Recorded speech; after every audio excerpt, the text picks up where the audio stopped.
બનાસકાંઠા જિલ્લામાં કાંકરેજ તાલુકા કક્ષાની જાલમોર ગામે 77મા પ્રજાસત્તાક દિવસની ઉજવણી કરવામાં આવી। કાંકરેજ તાલુકા મામલતદાર અને એક્ઝિક્યુટિવ મેજિસ્ટ્રેટ શ્રી વિજય ચૌધરીએ રાષ્ટ્રધ્વજ ફરકાવી સલામી આપી। આજ પ્રમાણે સમગ્ર દેશમાં આન બાન શાનથી 77મા પ્રજાસત્તાક દિવસની ઉજવણી કરવામાં આવી હતી। રામજીભાઈ રાયગોર, બનાસકાંઠા। ભારતીય બંધારણ 26 જાન્યુઆરી 1950 ના રોજ લાગુ કરવામાં આવ્યું હતું। ત્યારથી આપણે બધા આ દિવસને પ્રજાસત્તાક દિવસ તરીકે ઉજવીએ છીએ। 15 ઓગસ્ટ 1947 ના રોજ જ્યારે આપણો દેશ બ્રિટિશ શાસનથી સ્વતંત્ર થયો ત્યારે તે સમયે ભારત પાસે પોતાનું કોઈ બંધારણ નહોતું। ઘણી ચર્ચા વિચારણાના અંતે ડૉક્ટર ભીમરાવ આંબેડકરના નેતૃત્વમાં એક સમિતિની રચના કરવામાં આવી।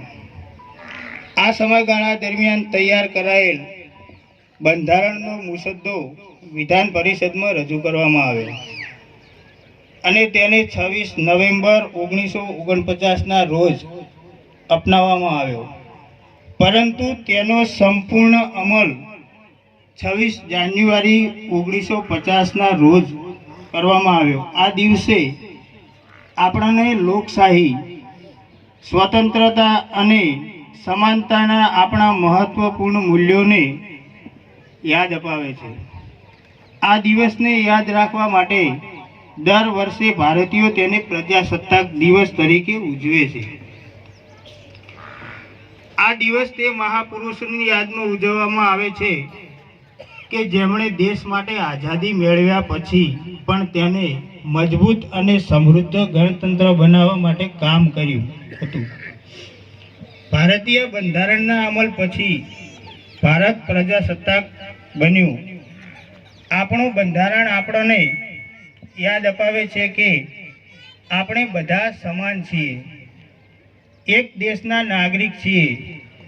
આપણે આપણી ફરજો બજાવીને આવનારી પેઢીઓનું સારું ભવિષ્ય ઘડવાનું છે। આવી સ્થિતિમાં આ દિવસે આપણે પ્રતિજ્ઞા લઈએ કે આપણે આપણા રાષ્ટ્રને વધુ મજબૂત બનાવીશું અને તમામ નાગરિકોને ન્યાય અને સમાનતાની ભાવના સાથે જીવવાની વધુ તકો પ્રદાન કરીશું।